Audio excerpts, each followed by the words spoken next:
So welcome. Today we are starting a new series from the School of Management. My name is Dipankar Khashnabish. I am the director of the School of Management. And this series will be about knowing your faculties better, knowing your faculties intimately.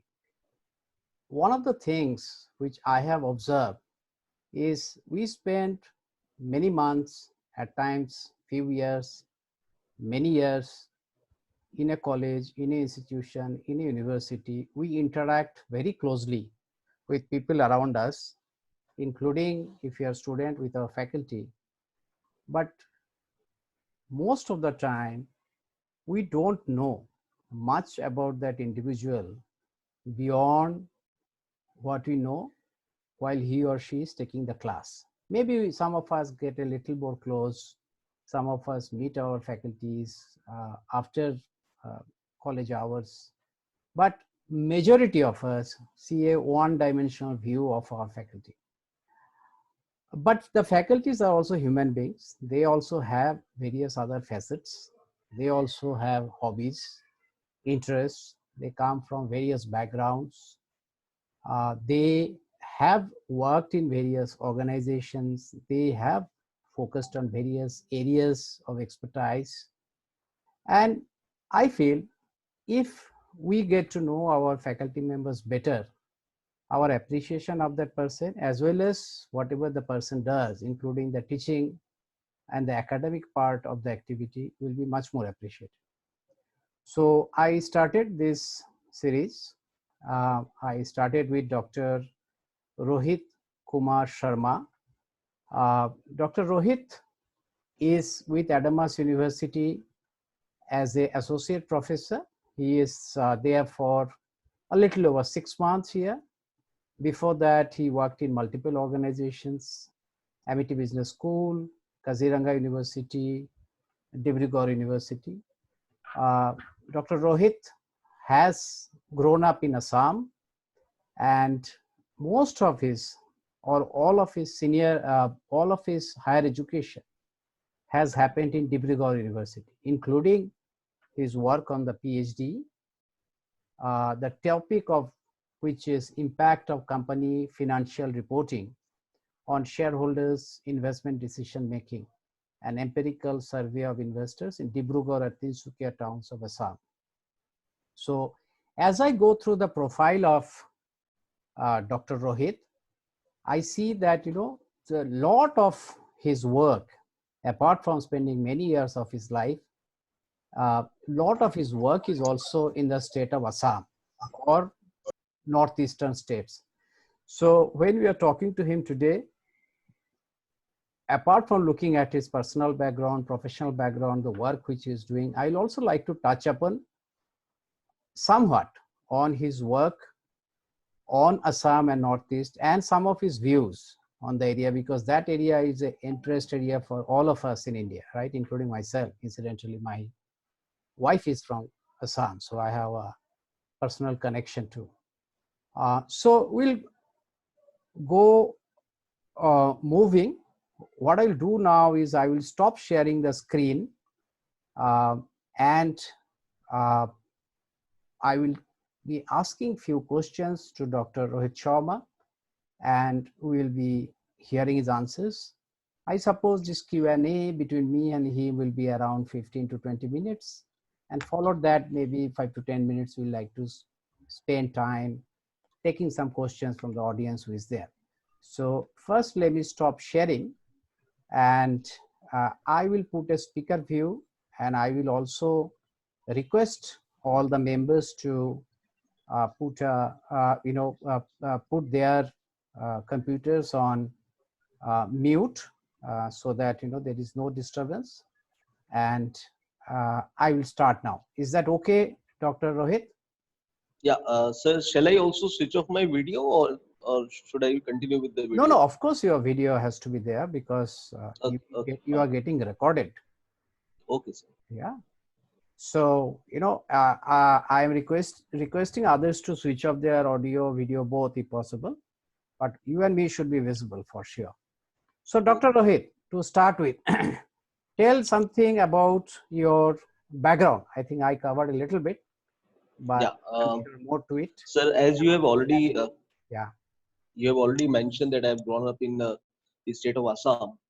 So originally, I used to being from a business family. Actually, we still have a family business, but I was the one who selected this education sector as a my first choice.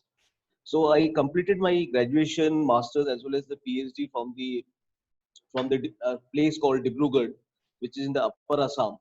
So that is about little bit about my education. I have a family. I have a wife now. I have a 4.5 years old son. My mother and father are there in the family, and very unfortunately, just 2 months back, I lost my younger brother. So we were two brothers, yes, earlier, but now I'm the only one son for my parents. Uh, Apart from that, the place where I have grown up is a very small town. The total population of the district itself is not more than 10 to 11 lakhs people. Uh, so this is a very small. This is a very small place, but yes, again, if we look at the values with which we have grown up, are very high. Uh, I have gone through with a lot of struggle in my initial days. In fact, I take pride in saying that my graduation and beyond my graduation, whatever the education I have got, it is being funded through my own earnings. So I have not taken a single penny from my parents for my education after my 10 plus 2. So I started earning by taking some private tuitions and then getting involved in some coachings and all. So yeah, I do remember that after 10 plus 2, I have never taken any funding from anybody. So I earned my own. While I was learning, I also started earning. Uh, so that is something which I always take a pride. It doesn't bring a kind of ego in me, but yes, I take a pride in saying that. And I expect that everyone should have that sort of focus that what you want to do. Uh, at the same time, many people have helped me in this regard also. My teachers, especially my teachers in my graduation days, they have helped me a lot in directing me, in showing me the way which I should work. Because sometime I got there was a point that where I have no clue where to go. So these were the people who guided me. Don't get distracted. Be focused. So that is been very short about my family and my background from where I come, sir. Very good. I think, this is one bit which I also did not know about you, that, you have funded your own education. And that is exactly one of the reasons I want to do this series of interviews, because many times we don't know the people behind the person we see. And when we look at the person from multiple dimensions, not only the appreciation for that individual improves, the tolerance also improves. You can work much more comfortably and closely when we look at a person fundamentally from where they come from, because the background says a lot about where one come and how one's values are shaped. So this is fantastic.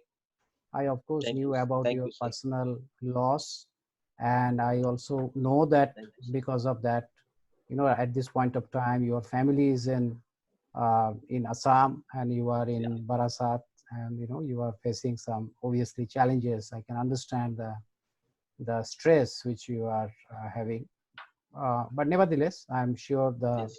lockdown will end soon, and that you'll be able to meet your family. Now, Dr. Rohit, I will come back a little into your academic part, and you have, of course, you have worked in multiple organizations. Um, you have, worked in premier institutes like MIT, Dibrugarh University, Kaziranga University. But when I go through your profile, I see that, you have some brief stints in corporate also. It's twice, some, one Agarwal Enterprise, and then another one, but very small. So looks like, you always wanted to be in, though you have done some record maintenance and accounting and stuff like that, but there is always interest to come to academy. So what was this drive? Because you said you're from business family, so obviously you're probably the first one who is in academics also from your family. Yeah. So what is this drive? Actually, sir, I always like this teaching. More than teaching, discussing what I know. So, in fact, in my college days, you'll be surprised to know, when I was in graduation second year, I used to take classes for the first year student, graduation first year, my immediate juniors. So, whatever I have gained in my college days, what I have learned in my college days, I used to just practice in explaining those things to my immediate juniors or even in my own classmates also. So, that was one thing which always created a kind of interest in me, that explaining things to people is something which always excites me. Maybe it can be in education or maybe in my personal life or in any other field. So that was one thing like which I like any which I love like anything. So that was one reason. Secondly, yes, I found it the education is one sector where with the earning you also earn respect. So many people might have like done very great in their business, but when we look at their social life, the kind of social recognition they have in the society, uh, there somewhere people are lacking. So this was another reason which have always which have always attracted me, that social recognition, the kind of respect we as a faculty, as a teacher, we receive from the parents, from the our seniors, from the management, that is something which we cannot earn in any other profession. So that is what, sir, basically has driven me to come to the academics. Good, good. That is good. And I think, there have been a couple of times where you went into a corporate and then came back and again went back. So obviously you were very much focused, and also you had almost you straight away went for this PhD. It's not that so obviously you had always been thinking of this academic line very seriously. Now, I have seen, before coming to your PhD work and, some of the questions I have, I have seen that, you have done a lot of work on Northeast. It's not just on of course, your project on the PhD, we mentioned about, investment decisions, but you have done, I think, work on other segments also, tourism segment, education segment. So there is a lot of footprints of yours especially in Assam, right? And Assam is a very, a lot of focus, especially the government from 2014 has very seriously taken this, uh, look is policy. And but it is not just today. I think Assam is a focus for almost 3 decades, from the late 70s when this agitation started, almost 4 decades. But it is always a sort of a, I'll not say non-starter, but compared to the promise it has, and I also have seen, and compared to the potential it has, it's not really taking off the way it should. I agree with you, sir. So do you have some thoughts, being a management, and some suggestions for policymakers there, what they should do?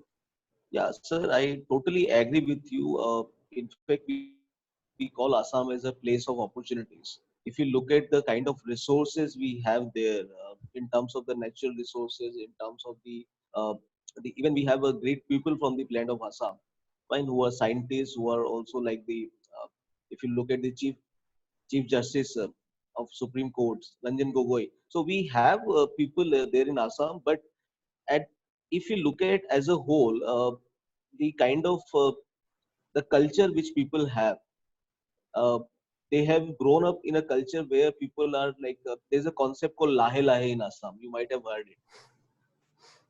Yeah, everything. Yes, sir, it's a true.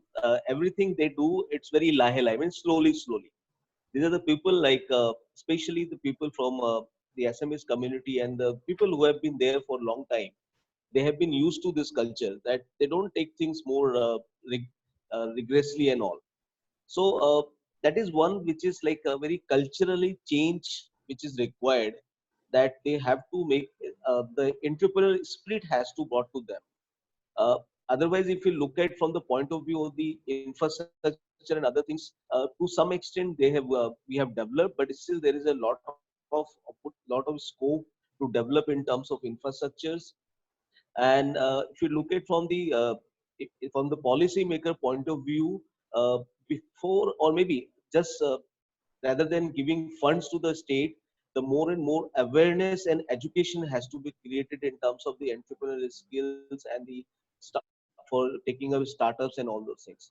So as a policymaker, I would, if you ask me what advice I should give to the policymakers, then instead of just giving funds, they should rather more focus on creating the awareness, creating the entrepreneurial skill, creating the skill set amongst the people of the Assam. So that can something, if that happens, then I think there is no doubt in my mind that Assam can also be one of the industrially grown states. Yeah. So, very interesting point which you said, the culture. And I Yeah. think that that is an issue, in a large extent with Eastern India, right? You have it in Bengal, Odisha, Bihar. I'm not saying people may not always be not working, but it's just they are very happy, as you rightly said, within what they are They very doing. much they feel content. They feel very Content. much content, They're whatever content they with have. whatever they have now. Yeah. Um, and But I have also seen another aspect that people like, maybe same with Bengalis also, that many times when people from Assam come out, they seem to be doing pretty well. So as you said that let's not just push fund, saying that it is it is underdeveloped state or they should get disproportionate. Build the culture, awareness, give the skills and infrastructure, right? And then things will be better. And I think right now the lot of focus has become that, at least there are a lot of incubation cell, a lot of those sort of stuff is going on. But yes, fair enough, good point. uh, so let me move to your research area. And you have written a lot of papers. Now I was just going through the names and some of them in some detail. So I see that you have, worked quite a bit on this, the annual reports, the sort of disclosure, how to look at cash flow, investment decision, and all of it. Now, my question to you is that, we have this, this ICAI and, this very structured accounting practice in India. We have this, not just the global big four, but many prominent uh, domestic companies, audit firms. We also have this, company law, which was changed in 2013 and much more stringent, where, even the disclosure norms have been made that if people are not disclosing, the directors, MD can go to jail. But in spite of that, you still find that you are finding companies like uh, you know uh, uh, uh, Dewan Housing, or you have the ILFS just collapsing overnight. So where is the issue? Is it a compliance issue, or is it a uh, people are taking undue risk, or is it a corruption issue? Where does it lie, and why is that? The bigger question is, why is that people, in spite of having so much information, still chasing and investing in those companies? So this seems to be a never-ending process for India, right? This financial, I will not say impropriety, but financial mismanagement for sure. Where do you think the problem lies? Sir, if you ask for my opinion in this regard, whichever company we take, whether you take example of Satyam, which is a long back actually, or whether you talk about the other company like your Vijay Malia, or if you talk about Subrato Saha, or you take any other Subrata Roy, example, yeah, Subrato Roy, yeah, sorry. So it was always for these companies where uh, one person or maybe a few handful people, the board of directors, who always have the majority of the shares. And in accounting or in technical knowledge, we call it as an agency problem. So agency problem is like when we talk about a company, the company is just a legal entity actually. The company doesn't have a physical existence like we people have. So company is a legal entity supposed to be run by the management. Now the management is something which is always supposed to be act on behalf of the owners, and they are always supposed to take decision in the best interest of the owners, basically who are the shareholders. Now the agency problem is basically a problem where the management doesn't work in a direction or maybe in a way whether or there is a dispute, some dispute of or uh, in the interest of the shareholders. So that is what problem is, like whenever we see whenever we look about this board of directors, even if the company's law says have given a lot of compliances, like the kind of proportion of non-executive directors or independent directors in the board meetings, fine. In fact, one third of the directors should be the non-executive directors. But however, we cannot ignore the fact that the non-executive directors or the independent directors, they are the also people who are being nominated by the board of the other members or the other board members who are the shareholders of the company. So this is always happens for this kind of companies which have grown from a family background, which are basically backed up by a particular family, that this handful people always have an influence on the board members as well as the, whether you talk about the executive or non-executive directors, all are their influence of the this handful people. For example, if we talk about Reliance Industries, then the majority of the shares are with the Ambani family. So whether it's the executive director or non-executive director, they hardly have any say in their decisions. So it was always, if you go by the history and if you look at this multiple financial frauds and cases, you'll always find, irrespective of all the compliances, legal compliance and everything, uh, this was the influence or maybe the subjectiveness of few people, and mostly the family backed up business companies, fine, which has led to this kind of failures. And here is something like if we talk about the financial data, the annual reports, we always found that these are always manipulated. They are always window dressed. Uh, Even the auditing firms are also being involved in that, because they also have some kind of responsiveness or maybe kind of this answerability to the promote the company owners.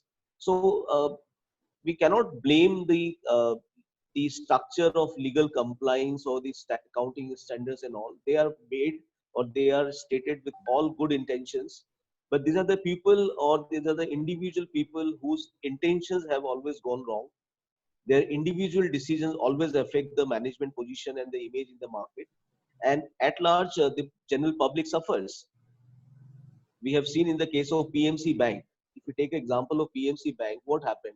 It was just because of the board of directors who decided to fund more than 70% of the deposits to just few one or two infrastructure companies. And when these companies become a bad bankrupt, the public suffered. The same happened with the Yes Bank. Fine. So this was because I always see this is because of the subjectiveness of the few people. And again, the company structure, the way it functions, we cannot avoid that. But on the other side, if you see the company like Infosys, where in fact the Narayan Murthy just have I think 20 or 21% share holding. You will be better person to tell me that. He doesn't hold the majority of the shares. So the control is largely distributed among the shareholders.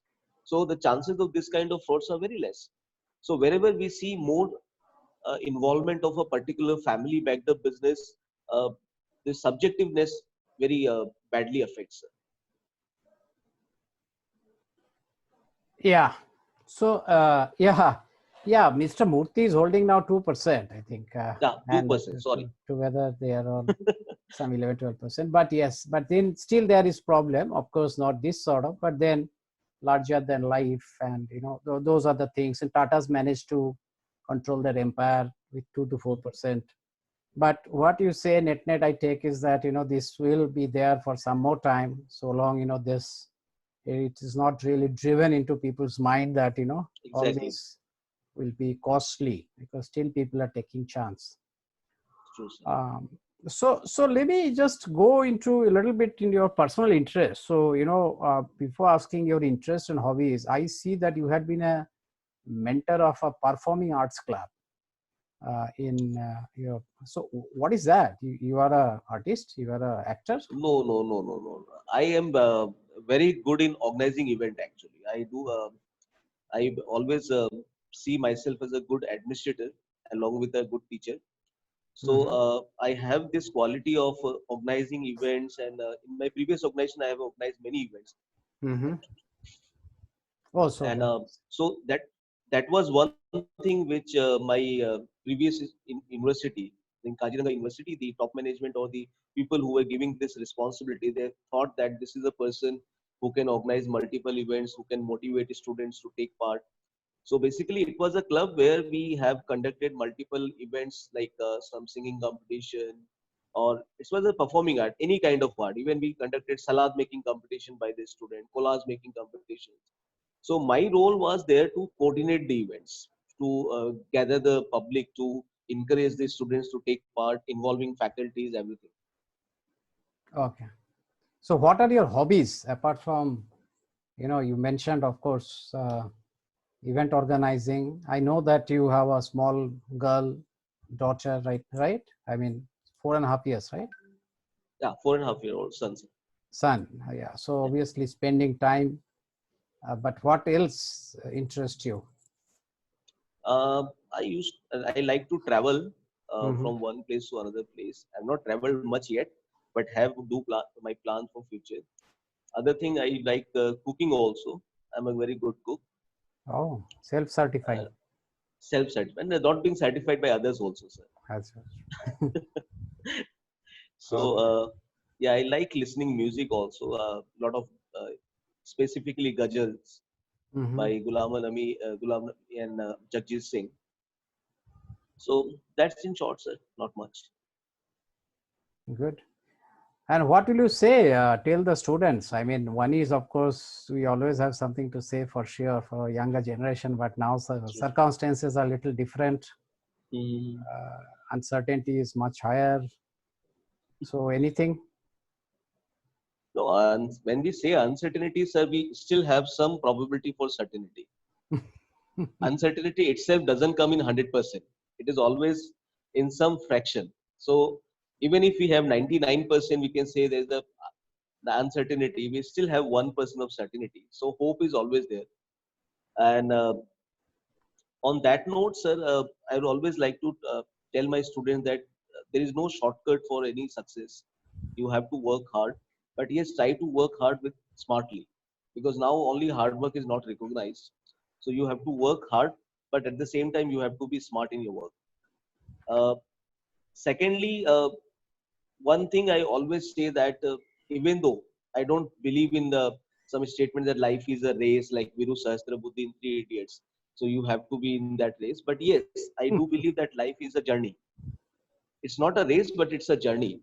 And every journey we always wish to have an end. We always have a destination to reach. So in order to reach that destination, we have to move, even if we are not running with others, even if we are not racing with others, but at least we have to take certain steps slowly. Somebody will take a little bit faster as compared to others. But yes, if life is a journey, it's not a race, it's a journey. And to reach to your destination, you have to move. If you are just still in one place, we will never reach to the destination. So that is my philosophy of the life. Go ahead, just move on. If there is nobody, still you move on. So moving ahead is all the only solution to this, or the only way to reaching to your destination. Even if the movement is lahe lahe. That's true. Good, Somewhere, good. somewhere, sometime you will reach somewhere, Absolutely fantastic. but you So, have to move. very good. Thank you. I think we planned around 20 minutes. We are at 30.